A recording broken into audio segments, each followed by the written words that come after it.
Patients with epilepsy like to travel, just like everyone else. I think it's important, however, to make sure the epilepsy is as well controlled as possible, and certainly that it's stable. We should not be travelling too far afield if the epilepsy is unstable.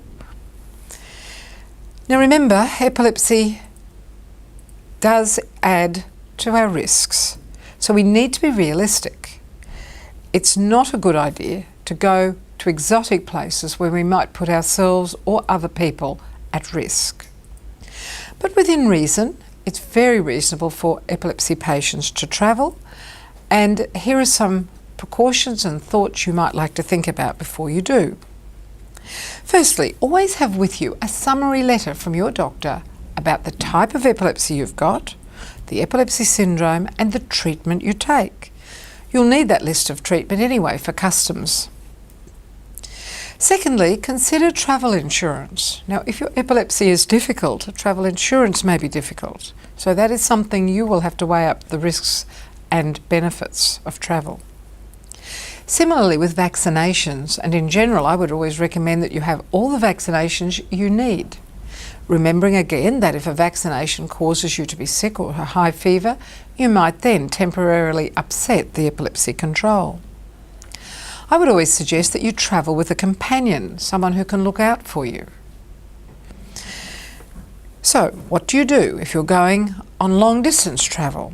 Well, first of all, make sure you have your anti-epileptic drugs with you. Preferably, if you're flying on an airplane, in the cabin with you. Maybe if you've got a companion, give them a supply of medication as well. But make sure you have more than enough for the next several days, preferably for the whole trip. If you're going on long distance travel and across time zones, you will have to work out when you will take your medication.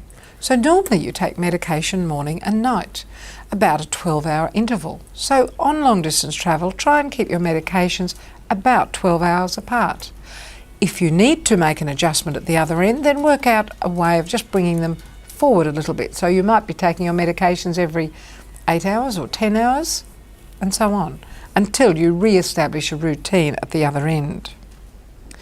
On your arrival, don't rush into the next big thing. Take enough time for sleep. Take enough time for rest.